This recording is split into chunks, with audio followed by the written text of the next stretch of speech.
야, 경비 아저씨한테 왜 인사를 해? 너 고등학교 때 전교 1등 하던 강태윤 아니야?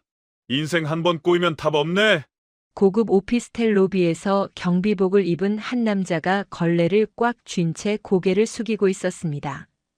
명품 정장을 입은 두 남자는 그를 보며 비웃었죠. 너 진짜 경비하냐? 명문대 나온 게 무슨 소용이야. 하지만 그들은 몰랐습니다. 자신들이 무시하는 그 경비원이 바로 자신의 회사 주인이라는 사실을요. 그리고 진실이 밝혀지는 순간 그들에게는 어떤 일이 벌어질까요? 시청 전에 구독과 좋아요 꼭 부탁드립니다. 영상 제작에 큰 힘이 됩니다. 저기 봐. 태윤이 아니야? 고급 오피스텔 로비에 명품 정장을 차려입은 두 남자가 들어섰습니다. 한 사람은 검은색 명품 구두를 신고 있었고 다른 한 사람은 고급 시계를 손목에 차고 있었죠.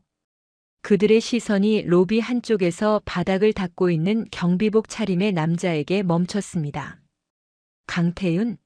진짜 내가 여기서 경비서? 세상에. 최도현의 목소리가 로비 전체에 울려 퍼졌습니다. 58세의 강태윤은 손에 든 걸레를 꽉 쥔 채 천천히 고개를 들었어요. 회색빛 경비복을 입은 그의 모습은 20년 전 고등학교 동창회에서 봤던 모습과는 너무나 달랐습니다.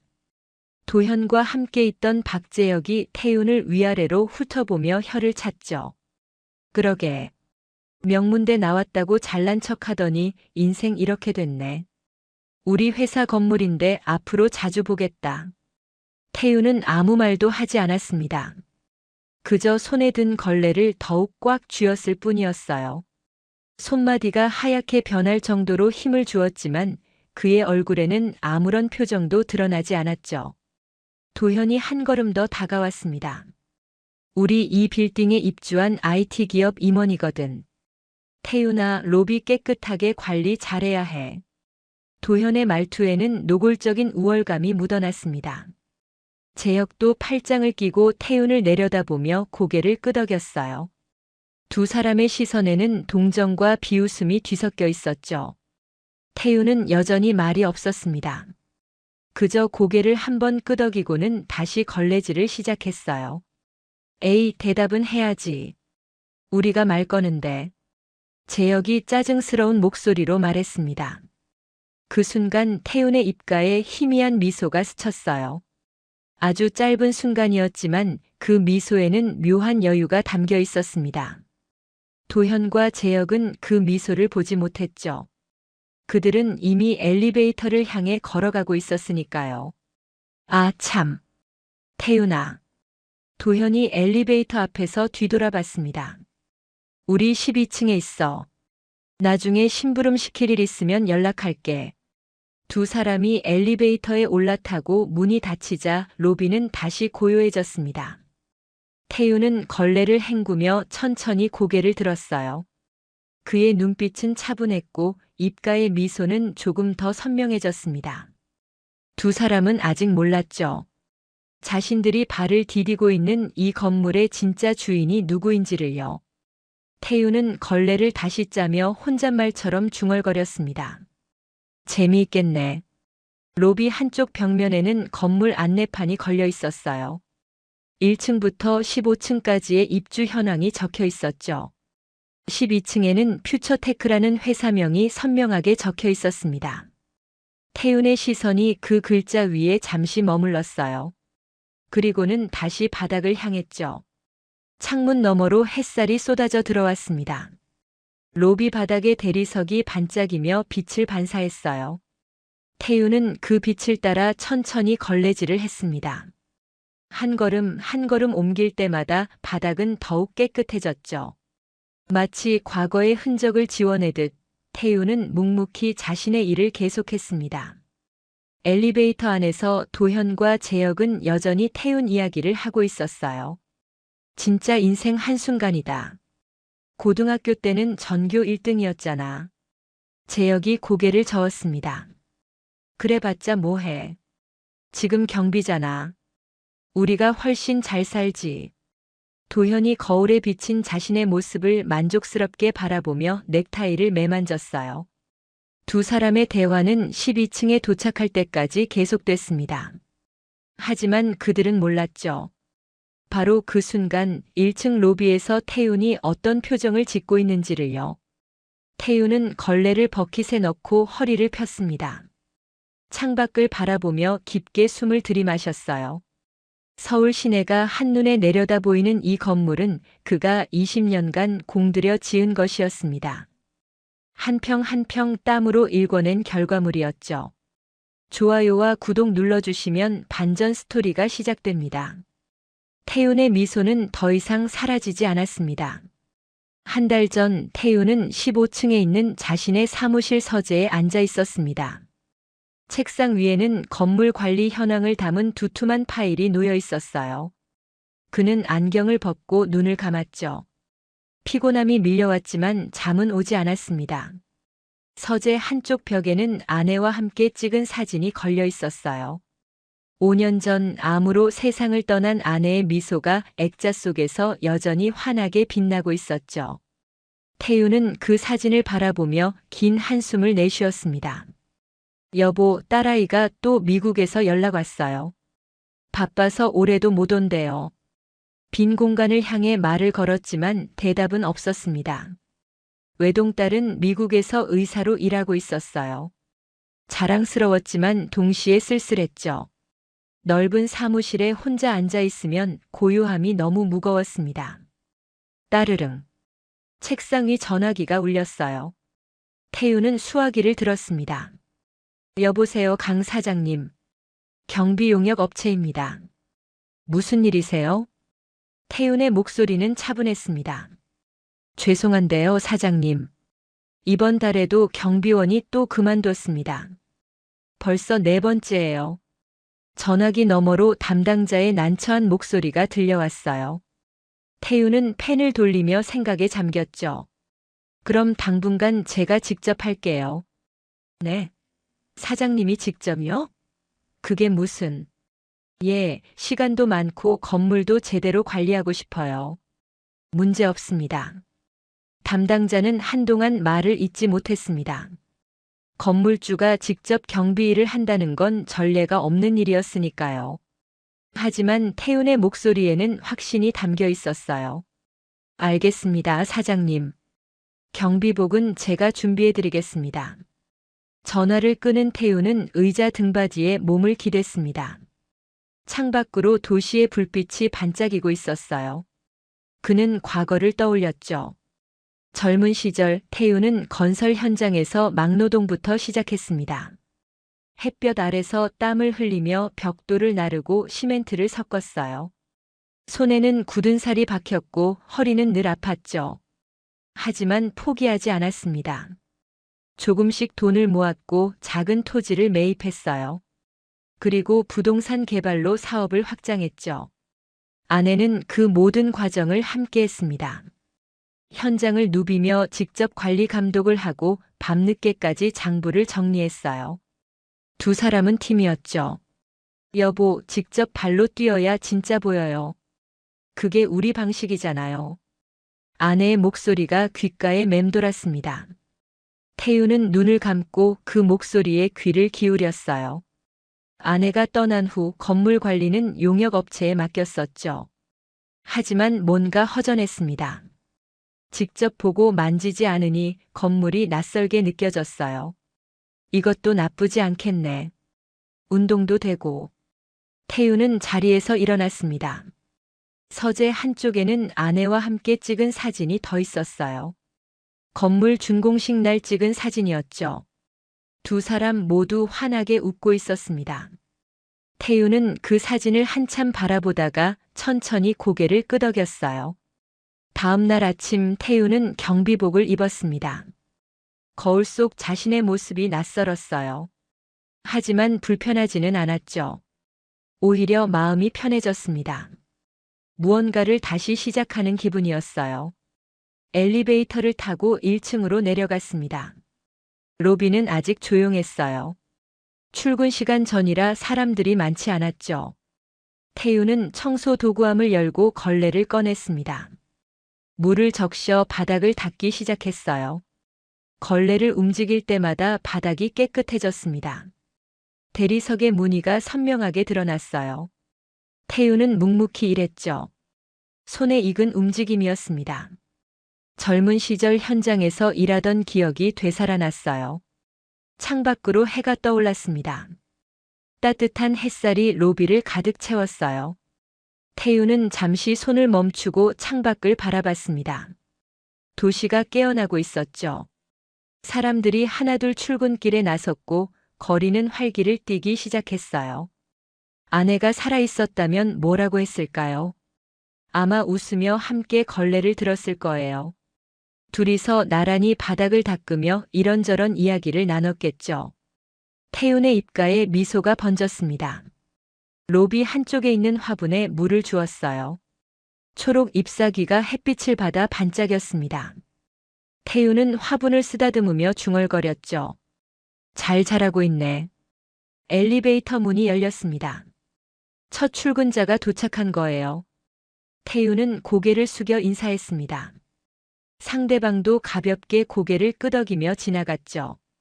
아무도 그가 건물주라는 걸 알지 못했습니다. 태윤은 그게 좋았어요.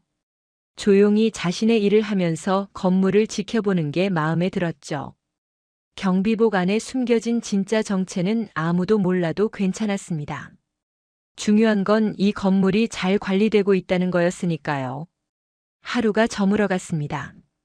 태윤은 청소 도구를 정리하며 로비를 둘러봤어요. 깨끗하게 닦인 바닥, 정돈된 화분, 먼지 하나 없는 유리창. 모든 게 완벽했죠. 그는 만족스러운 표정으로 고개를 끄덕였습니다. 사무실로 돌아가는 엘리베이터 안에서 태윤은 경비복 주머니에 손을 넣었어요. 거기에는 아내가 생전에 선물한 작은 열쇠고리가 들어있었죠. 태윤은 그것을 꺼내 손바닥 위에 올려놓았습니다. 여전히 반짝이고 있었어요. 여보, 내가 잘하고 있는 거 맞죠? 대답은 없었습니다.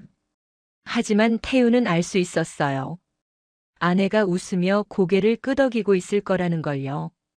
일주일이 지났습니다. 태윤은 이제 경비일에 완전히 익숙해졌어요. 아침마다 로비를 청소하고 화분에 물을 주고 건물 곳곳을 점검했죠. 출근하는 사람들과 인사를 나누는 것도 일상이 됐습니다. 그날 아침도 평범하게 시작됐어요. 태윤은 로비 한쪽에 놓인 화분에 물을 주고 있었습니다. 물이 흙 속으로 스며들며 촉촉해지는 소리가 들렸죠. 화분의 잎사귀가 물방울을 머금고 더욱 푸르게 빛났어요. 어머, 저 사람 강태윤 아니야? 낯익은 목소리가 들렸습니다.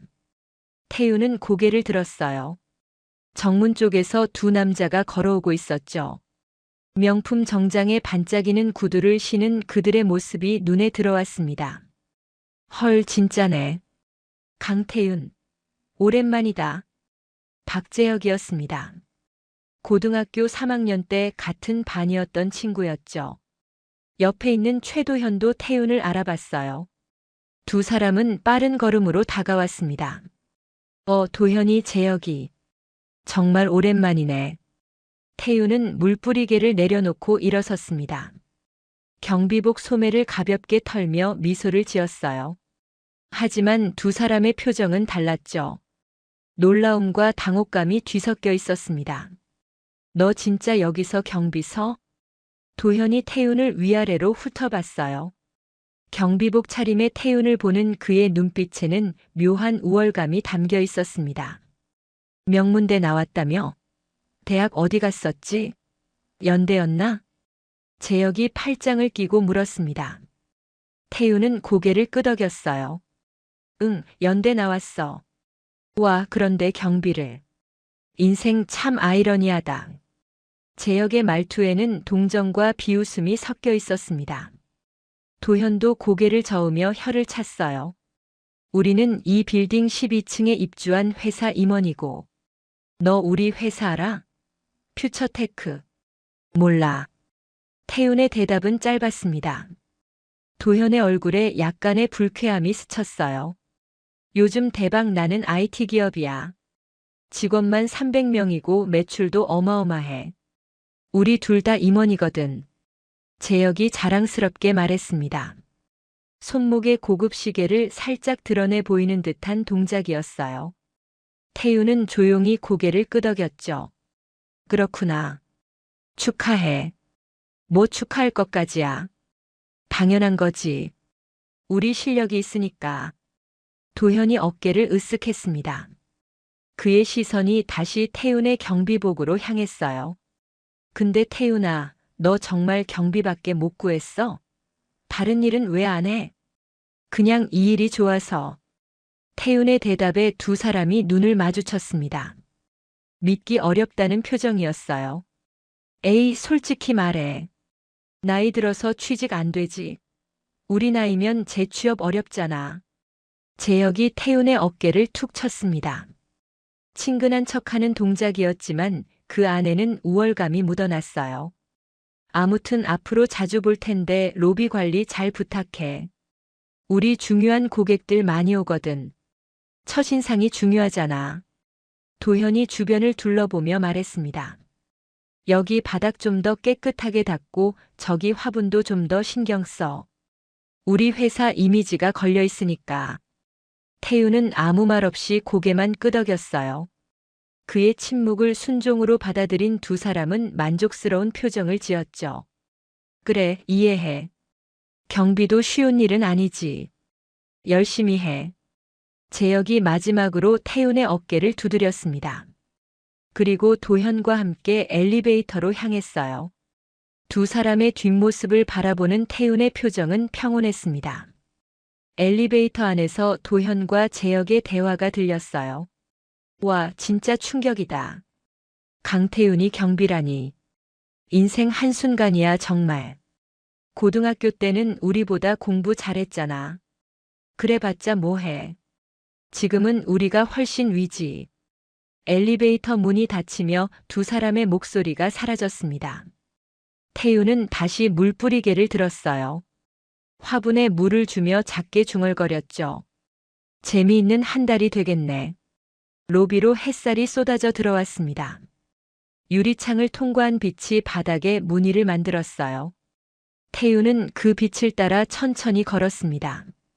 발걸음은 가벼웠고 입가의 미소는 사라지지 않았어요.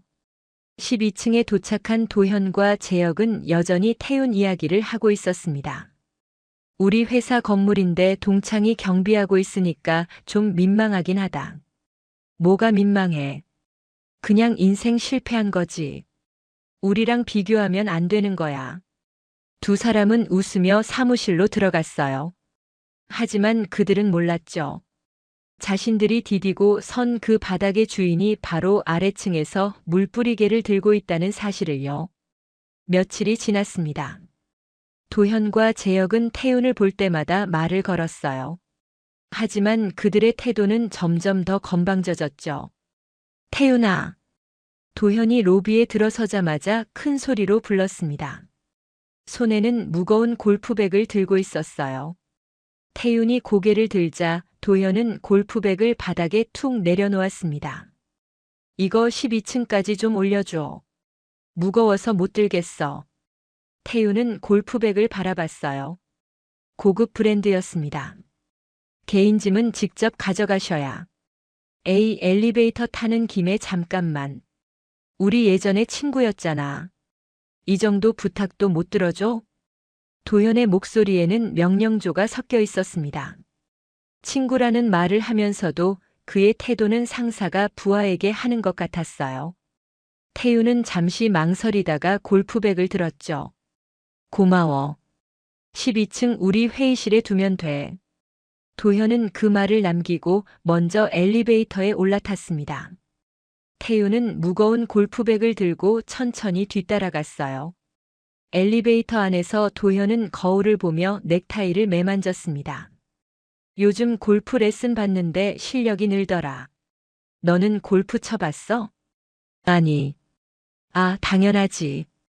골프는 돈 좀 있어야 치니까. 도현의 말에는 은근한 자랑이 담겨 있었습니다. 12층에 도착하자 태우는 골프백을 회의실 구석에 놓았어요. 도현은 고맙다는 말도 없이 자기 자리로 갔죠.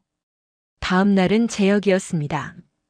태윤이 로비에서 유리창을 닫고 있을 때 재혁이 담배를 입에 물고 들어왔어요. 금연 건물이었지만 재혁은 아랑곳하지 않고 담배에 불을 붙였습니다. 여기 금연 구역입니다. 태윤이 조심스럽게 말했어요. 재혁은 담배 연기를 내뿜으며 태윤을 봤습니다. 아, 미안. 깜빡했네. 하지만 재혁은 담배를 끄지 않았어요. 오히려 한 번 더 깊게 빨아들였죠. 근데 경비 주제에 나한테 훈계야? 우리 임원인데. 태윤은 아무 말 없이 재떨이를 가져왔습니다. 재혁은 그제야 담배를 껐어요. 하지만 재떨이를 바닥에 툭 던지듯 놓았죠. 참 성실하긴 하네. 이 나이에 경비 일도 쉽지 않을 텐데. 대단해 진짜. 재혁의 말투는 동정 어린 것이었지만 그 안에는 무시가 깔려 있었습니다. 태윤은 재떨이를 들고 조용히 자리를 떠났어요. 점심시간이 되면 도현과 재혁은 로비에서 자주 만났습니다. 두 사람은 태윤이 듣는 앞에서 큰 소리로 대화했어요. 우리 회사 이번 분기 실적 최고래. 보너스 두둑하게 나올 듯. 나 외제차 바꿀까봐. 요즘 새로 나온 모델 괜찮더라.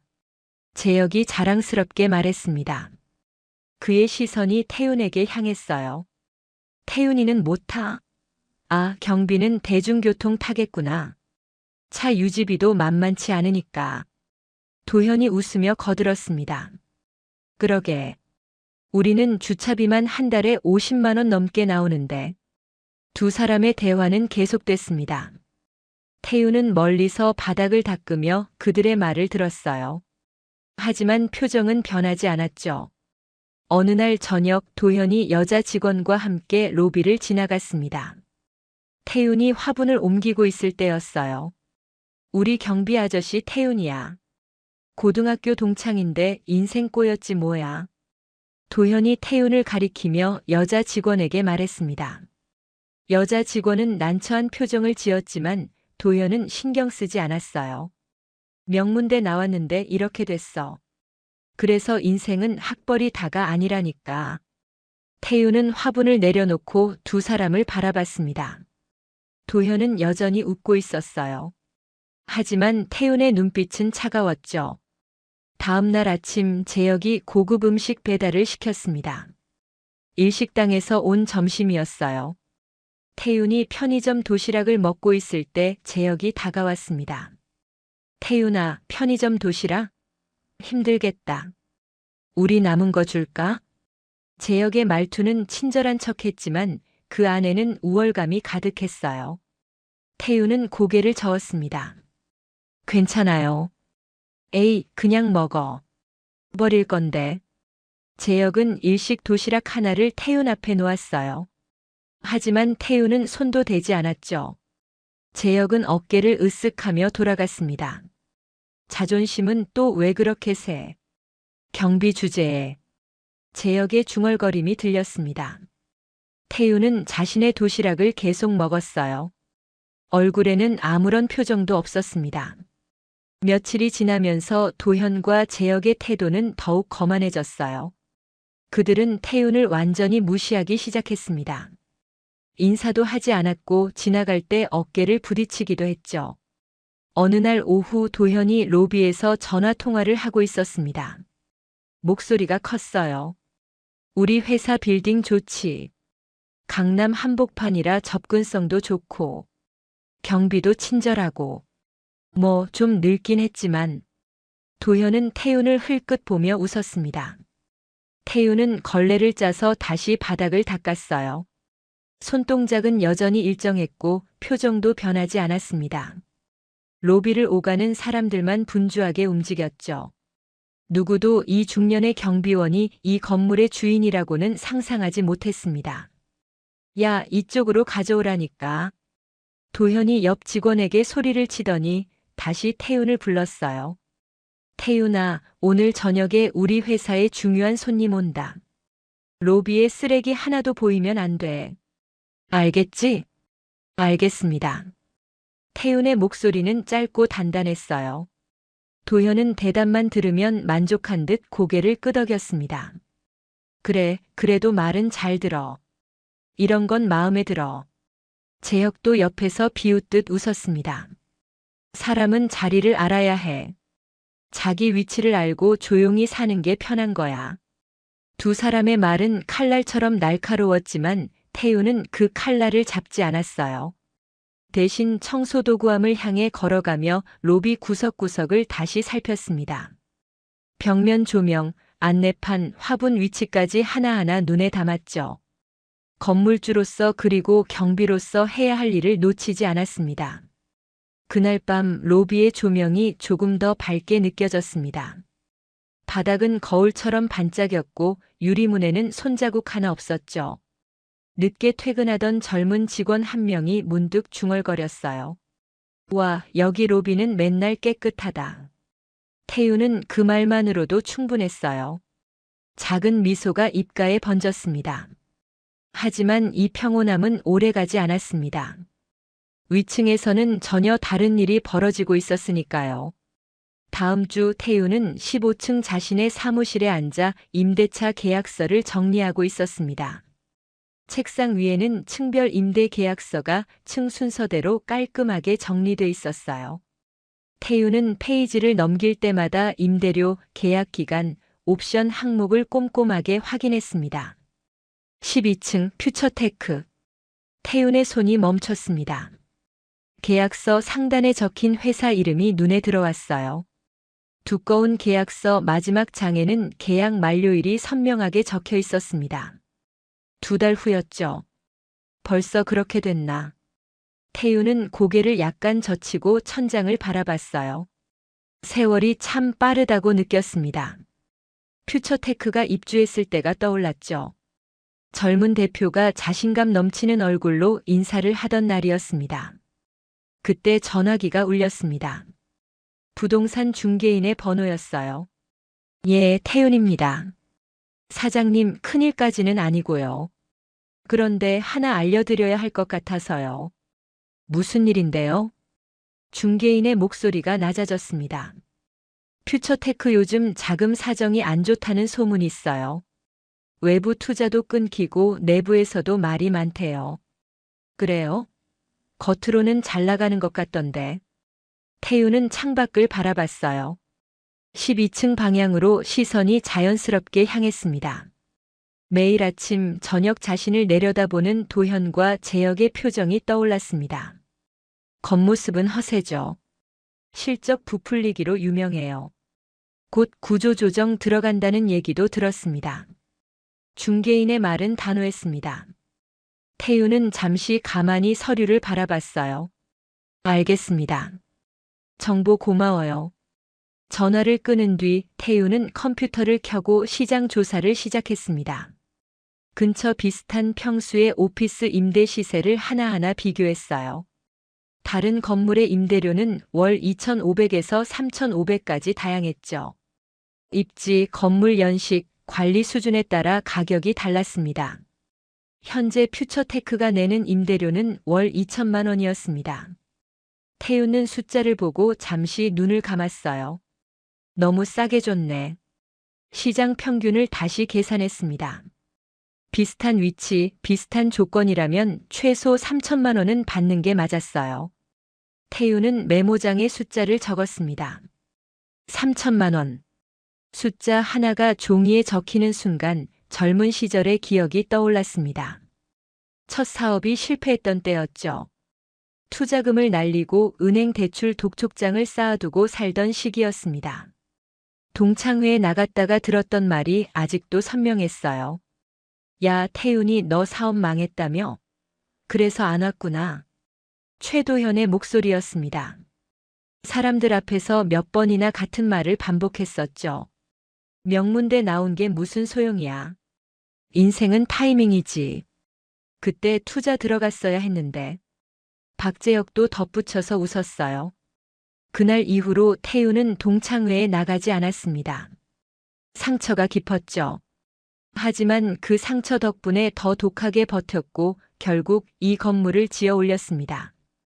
이번엔 내가 선택할 차례야. 태우는 펜을 들었습니다. 퓨처테크의 새 계약서 초안을 열고 월 임대료 항목에 3천만 원을 적었어요. 숫자를 쓰는 손동작은 흔들리지 않았습니다. 시세에 맞춘 합리적인 가격이었고 감정이 아닌 원칙에 따른 결정이었죠. 계약 기간, 보증금, 관리비 항목을 차례대로 점검했습니다. 건물 관리 상태를 떠올리며 조항을 추가했어요. 야간 보안, 로비 관리, 설비 점검 조건까지 세세하게 넣었습니다. 경비복을 입고 직접 살펴본 덕분에 어디를 강화해야 할지도 정확히 알 수 있었어요. 서류 정리를 마치자 창밖으로 해가 기울고 있었습니다. 붉은 노을이 건물 유리창에 비쳤어요. 12층 창문도 붉게 물들어 있었죠. 아내의 사진이 다시 눈에 들어왔습니다. 책장 위에서 조용히 태윤을 바라보고 있었어요. 태윤은 사진 앞에 서서 작게 중얼거렸습니다. 이번에는 내가 나를 무시하지 않을 거예요. 사무실 불을 끄고 나와 엘리베이터를 탔습니다. 1층 버튼을 누르자 엘리베이터는 부드럽게 내려가기 시작했어요. 숫자가 줄어드는 동안 태윤은 마음속으로 계획을 정리했습니다. 계약 만료 통지를 언제, 어떤 방식으로 보낼지, 그리고 이후 상황에 어떻게 대응할지 하나하나 떠올렸습니다. 엘리베이터 문이 열리자 익숙한 로비가 눈에 들어왔어요.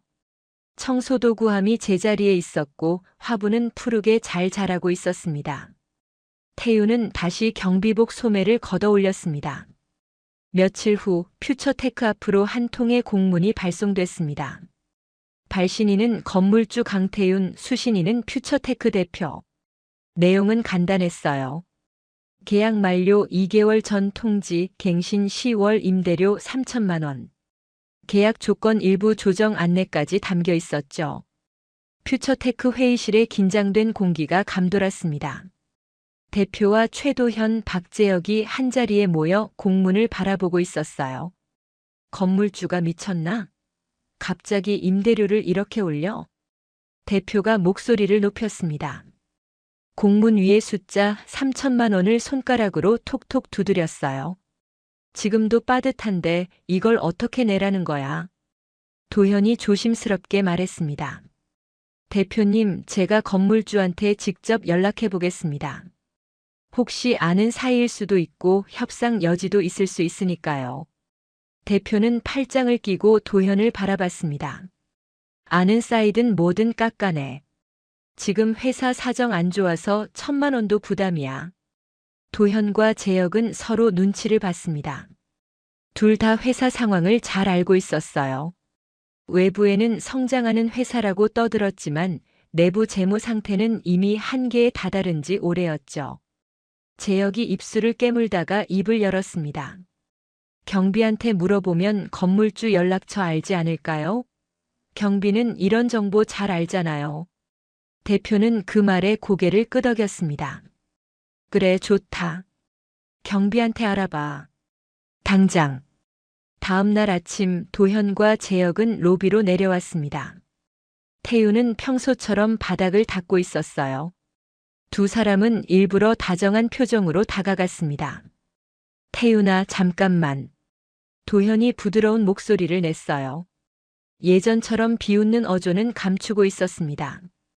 혹시 건물주 연락처 알아? 좀 급한 일이 있어서.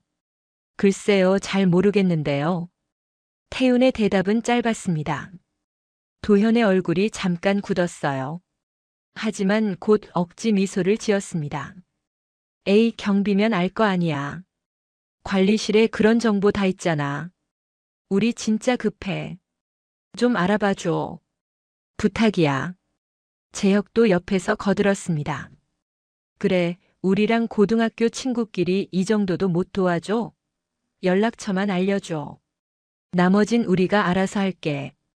도현의 말에서는 여전히 경계와 무시가 섞인 뉘앙스가 느껴졌어요.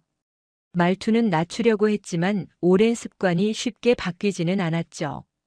관리 관련 정보는 함부로 드리면 안 됩니다. 태윤은 담담하게 말했습니다. 규정상 그런 정보는 관리사무소 통해서만 전달 가능해요. 필요하시면 서류로 요청하세요. 도현의 얼굴에 짜증이 스쳤습니다. 야, 우리가 누군지 알지? 여기 제일 큰 세입자야. 우리가 나가면 건물 타격도 클걸? 재혁이 눈치를 주며 도현을 살짝 말렸어요. 아니, 내가 틀린 말했어? 회사가 얼마나 큰데. 그런데 경비 하나가 이 정도 부탁도 안 들어줘? 도현의 말투에서 다시 우월감이 고개를 들었습니다. 태유는 그 말에도 표정 변화 없이 걸레를 다시 들었어요. 규정은 모두에게 똑같이 적용됩니다. 짧은 한 문장이었지만 태윤의 목소리는 단단했습니다. 도현은 그제야 자신이 말을 세게 했다는 걸 깨달았는지 억지로 웃으며 말을 돌렸어요. 알았어, 알았어. 규정이라니까 뭐. 그러면 관리사무소에 공식으로 요청할게. 대신 건물주한테 우리 회사 좋은 얘기 좀 해줘. 알지? 재혁이 마지막으로 한 번 더 부탁하듯 말했습니다. 우리 회사 요즘 진짜 잘 나가. 잠깐 힘들 수는 있어도 성장 가능성이 크거든. 건물주도 그런 회사랑 계속 가는 게 좋지 않겠어? 태유는 대답 대신 고개만 한번 끄덕였습니다. 도현과 재혁은 그 반응을 긍정으로 받아들이며 엘리베이터로 향했어요. 엘리베이터 안에서 재혁이 낮은 목소리로 중얼거렸습니다. 역시 경비는 경비야. 뭔가 알고 있을 텐데 쉬운 정보도 안 주네. 도현도 피식 웃었습니다. 원래 가진 거 없는 사람일수록 자리 하나 지키려고 더 악착같이 굴지. 그들의 말은 로비까지 내려오지 않았습니다. 문이 닫히며 소리는 끊겼죠. 태유는 걸레를 짜며 창밖을 한번 바라봤습니다. 그리고 마음속으로 시간을 계산했어요. 계약 만료까지 남은 일수 다음 단계, 그리고 만남의 시점까지. 이제 준비는 끝났습니다. 일주일 후 퓨처테크 대표에게 한 통의 메일이 도착했습니다. 건물주 측에서 면담을 요청하는 내용이었어요. 장소는 1층 카페, 시간은 오후 3시. 대표는 즉시 도현과 재혁을 회의실로 불렀습니다. 드디어 건물주를 만나는군. 대표가 인쇄된 메일을 책상 위에 놓으며 말했습니다. 오늘 안에 결론 내야 한다. 임대료를 낮추든 다른 조건을 맞추든 어떻게든 눌러야 해. 도현은 자신만만한 표정이었습니다. 대표님 걱정 마세요. 제가 설득해 보겠습니다. 회사 성장 가능성, 입주 기간, 앞으로의 비전까지 다 준비했습니다. 재혁도 자료를 정리하며 끼어들었어요. 주변 시세도 조사해 봤습니다. 3천만 원은 과하다, 이런 논리도 준비했어요. 대표는 두 사람의 태도에 조금 안심했습니다. 좋아. 건물주가 누군지는 알아봤나? 도현이 난감한 표정으로 고개를 저었습니다. 인터넷에 정보가 없습니다. 회사 이름도 안 나와요. 아마 개인 건물주인 것 같습니다. 대표의 눈썹이 찌푸려졌습니다. 개인이면 더 까다로울 수도 있겠군. 그날 오후 세 사람은 평소보다 더 격식을 차려입었습니다. 넥타이는 평소보다 딱 맞게 조였고 구두는 반짝이도록 닦았어요. 1층 카페에 도착한 시간은 약속 시각 30분 전. 그만큼 절박했죠. 카페 한켠 자리에는 이미 테이블이 예약되어 있었습니다. 직원이 물었어요. 건물주분이랑 미팅 있으신 분들 맞으시죠? 예, 맞습니다. 대표가 대답했습니다. 세 사람은 자리에 앉아 노트북과 서류를 꺼냈어요. 도현은 미리 준비한 설명 자료를 다시 한번 훑어봤습니다. 건물주가 어떤 사람일지 상상하면서 말했죠. 중년 남자겠지? 예전에 부동산 좀 잘한 사람. 우리 말 잘 들으면 좋겠는데. 재혁도 고개를 끄덕였습니다. 일단 우리 회사가 안정적이라는 인상을 주는 게 중요해요. 실적 그래프도 긍정적인 부분만 강조하고요. 대표는 시간을 확인했습니다. 2시 55분. 카페에는 잔잔한 음악이 흐르고 있었고 창밖으로는 점심 이후 여유를 즐기는 사람들이 보였어요. 드디어 3시가 됐습니다. 카페 문이 열리고 한 남자가 들어왔어요. 회색 경비복 차림, 익숙한 얼굴. 3사람은 동시에 고개를 돌렸습니다. 태윤아, 너도 커피 마시러 왔어? 근무 시간인데 괜찮아? 박재혁이 먼저 말을 걸었습니다. 상황을 전혀 이해하지 못한 표정이었어요. 그래, 근무 시간인데 여기 있어도 돼? 도현도 비슷한 눈빛으로 태윤을 바라봤습니다. 태윤은 카운터로 가지 않고 곧장 3사람이 앉아있는 테이블로 다가왔어요. 그리고 아무렇지도 않게 의자 하나를 빼고 앉았습니다. 뭐해? 여기 우리 미팅 자리야. 곧 건물주 온단 말이야. 최도현이 인상을 찌푸렸어요. 하지만 태윤은 조용히 손을 모으고 앉아 있었죠. 저도 미팅 자리예요. 건물주 만나러 오셨죠? 대표의 얼굴에 의아함이 떠올랐습니다. 네, 그런데 당신은? 태윤이 상의 주머니에서 명함을 꺼냈습니다. 단정한 흰색 명함 가운데에는 깔끔한 글씨로 이름이 적혀 있었어요. 강태윤, 오피스텔 건물주. 대표는 명함을 받은 순간 굳어버렸습니다. 눈이 커졌고 손가락이 떨렸어요. 재혁도 믿기지 않는다는 듯 입을 벌렸습니다. 뭐라고? 최도현이 겨우 입을 떼었어요. 야, 장난하지 마. 너 경비잖아. 태윤은 조용히 고개를 저었습니다. 경비복 입은 사람이 건물주면 안 되나요? 카페 안이 순간 조용해졌습니다. 주변 테이블에 앉아있던 사람들도 눈치를 보며 고개를 돌렸어요. 대표의 이마에 땀이 비쳤습니다. 잠깐 정말. 사장님이 건물주십니까? 대표가 조심스럽게 물었습니다. 태윤은 다시 한번 짧게 고개를 끄덕였어요. 예, 제가 이 건물 주인입니다. 그리고 여러분 회사 임대 계약도 제가 결정합니다. 도현과 재혁의 얼굴은 순식간에 새하얗게 질렸습니다. 방금 전까지 경비라고 부르며 명령하던 사람이 자신들이 그렇게 찾아 헤매던 건물주였다는 사실을 받아들이기 힘들었죠. 도현의 손이 테이블 아래에서 떨리고 있었습니다. 재혁은 아예 말을 잇지 못했어요. 대표만 가까스로 태도를 바로잡으며 허리를 숙였습니다. 사장님, 처음 뵙겠습니다. 미리 인사 못 드려 죄송합니다.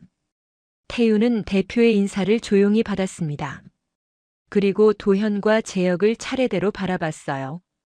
두 사람의 눈은 이미 공포와 당혹감으로 가득 차 있었죠. 이제 서로 소개는 끝난 것 같네요. 태윤의 목소리는 낮고 차분했습니다. 카페 안의 공기가 묵직하게 가라앉았어요. 잠깐의 침묵 끝에 가장 먼저 태도를 바꾼 건 최도현이었습니다. 도현은 급히 자세를 바로 세우며 억지 웃음을 지었어요. 태윤아, 아니. 강 사장님. 우리 몰라서 그랬어. 진짜 그럴 줄 몰랐지. 진심으로 사과할게. 도현의 말 한마디 한마디에서 애타는 기색이 느껴졌어요. 태윤은 눈을 가늘게 뜨고 도현을 바라봤습니다. 몰라서요? 경비라고 생각해서 함부로 대한 거잖아요. 조용한 질문이었지만 도현은 말문이 막혔습니다. 그동안 로비에서 했던 말들이 머릿속에 떠올랐어요. 골프백을 던지듯 맡겼던 날 여자 직원 앞에서 비웃으며 소개했던 순간까지 모두 떠올랐습니다. 박재혁이 급히 끼어들었어요. 사장님, 진짜 죄송합니다. 저희가 경솔했습니다. 그냥 오래된 친구라고 생각하고 편하게 대한다고. 너무 선을 넘었죠. 태윤은 잠시 재혁을 바라보더니 시선을 대표에게 옮겼습니다. 임대료 이야기부터 할까요? 대표는 준비해온 서류를 급히 펼치며 말했습니다. 사장님, 우선 저희 회사 사정을 좀 말씀드리겠습니다. 요즘 경기 상황이 좋지 않아서 임대료를 갑자기 이렇게 많이 올리시면 버티기가 어렵습니다. 기존 2천만 원에서 조금 인상하는 수준이라면 협의가 가능하지만 한 번에 3천만 원은. 태윤은 대표의 말을 끝까지 들었습니다. 그리고 천천히 고개를 저었어요. 3천만 원도 주변 시세보다 저렴한 편입니다. 다른 건물은 3,500까지 받거든요. 이 위치, 이 관리 수준이면 충분히 그 정도는 받아야죠. 대표의 얼굴이 굳어졌습니다. 그래도 저희가 이 건물에만 3년이나 있었습니다. 그동안 문제 일으킨 적도 없고 관리비도 밀린 적 없습니다. 그런 점 좀 감안해 주실 수는 없을까요? 대표의 말에는 간절함이 묻어 있었어요. 하지만 태윤의 표정은 흔들리지 않았습니다. 세입자가 건물주를 무시하면 재계약은 어렵죠. 저는 그렇게 생각합니다. 다른 회사 문의도 많고요. 이 건물에 들어오고 싶어하는 회사는 줄 서 있습니다.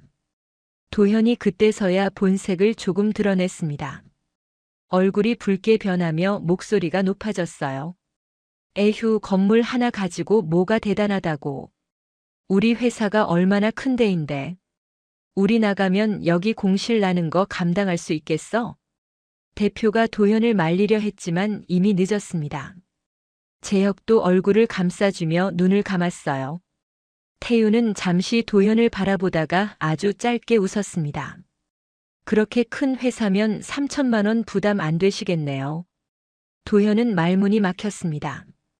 태윤은 대표를 향해 서류 한 장을 밀어놨어요. 여기에 새 계약 조건이 있습니다. 읽어보시고 결정하세요.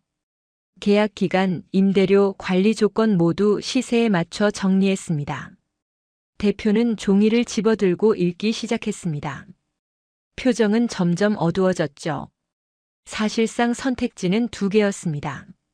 3천만 원을 내고 계속 이 건물에 남거나 다른 곳을 찾아 떠나거나. 대표는 깊은 한숨을 내쉬었습니다. 사장님, 시간을 조금만 주시죠. 내부 회의를 통해 최대한 노력해 보겠습니다. 그러세요. 다만 시간은 많지 않습니다. 계약 만료까지 2달 남았습니다. 그 안에 결정을 알려주세요. 태윤은 의자를 밀고 일어섰습니다. 마지막으로 도현과 재혁을 바라봤어요. 그리고 한마디를 덧붙였습니다. 사람 보는 눈, 이제라도 바꾸는 게 좋을 겁니다.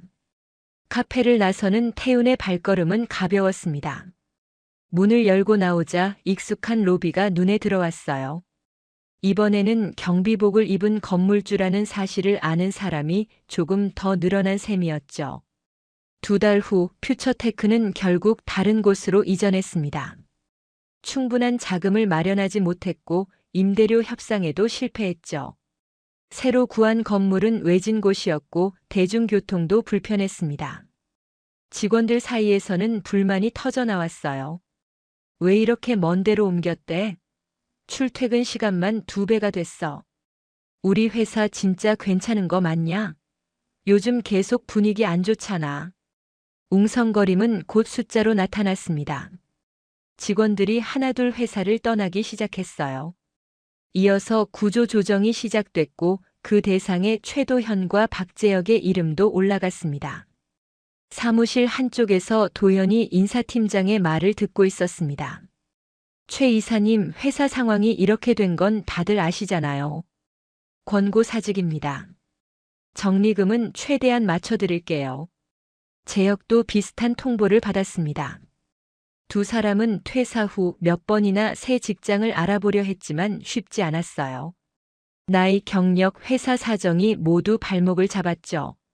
몇몇 면접에서는 퓨처테크에 과장된 실적 문제를 지적받기도 했습니다. 한편 태윤의 건물에는 새로운 입주사가 들어왔습니다. 해외에서 들어온 큰 회사의 지사였어요. 직원 수, 매출 규모, 브랜드 인지도까지 모두 탄탄한 곳이었죠. 입주 첫날 그 회사 관리팀장은 태윤에게 이렇게 말했습니다. 건물주가 직접 관리해 주신다고 들었습니다. 그래서 더 믿음이 갑니다. 오래 함께하고 싶습니다. 그 말은 곧 현실이 됐습니다. 새 회사는 계약서에 적힌 조건을 꼼꼼히 확인했지만 한 번도 불만을 제기하지 않았어요. 제때 임대료를 납부했고 건물 규정도 잘 지켰습니다. 로비 풍경도 달라졌습니다. 출퇴근 시간마다 새 입주사의 직원들이 태윤에게 인사했습니다. 경비 아저씨, 안녕하세요. 오늘도 고생 많으십니다. 태윤은 늘 같은 말로 답했어요. 안녕하세요. 좋은 하루 되세요. 경비복은 여전히 그대로였습니다. 하지만 그 옷을 보는 사람들의 눈빛은 완전히 달랐어요. 누군가는 단순히 친절한 경비로, 누군가는 책임감 있는 관리인으로, 또 누군가는 묵직한 신뢰를 주는 건물주로 느꼈습니다. 알고 있는 정보에 따라 같은 사람도 다르게 보이는 법이었죠. 어느 날 오후 태윤은 로비 소파에 잠시 앉아 쉬고 있었습니다. 창문 밖으로는 사람들이 분주하게 오가고 있었어요. 손에는 아내 사진이 저장된 작은 사진 인화물이 들려 있었죠. 아내와 함께 서 있었던 옛 건물 앞 사진이었습니다. 여보, 우리 방식 그대로 지키고 있어요. 직접 보고, 직접 듣고, 직접 움직이면서요. 태윤은 사진을 조심스럽게 지갑 안에 다시 넣었습니다. 그리고 자리에서 일어나 청소도구를 잡았어요.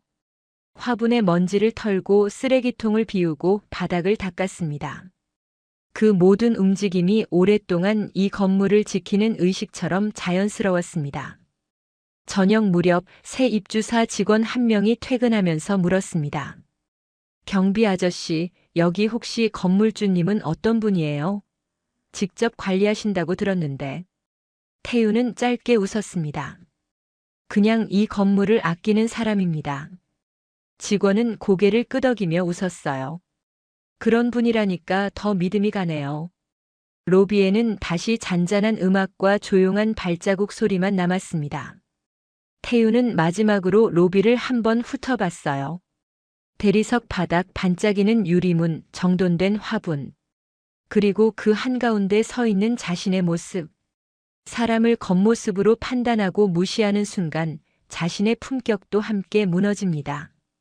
진짜 성공은 다른 사람을 존중할 줄 아는 마음에서 시작되는 거겠죠. 태윤은 조용히 소매를 걷어 올리고 다시 걸레를 들었습니다. 이 건물은 오늘도 잘 관리되고 있었고 내일도 그럴 예정이었습니다. 오늘 이야기가 좋으셨다면 구독과 좋아요, 알람 설정 잊지 마시고 소중한 댓글 하나가 큰 힘이 됩니다. 시청해 주셔서 진심으로 감사드립니다.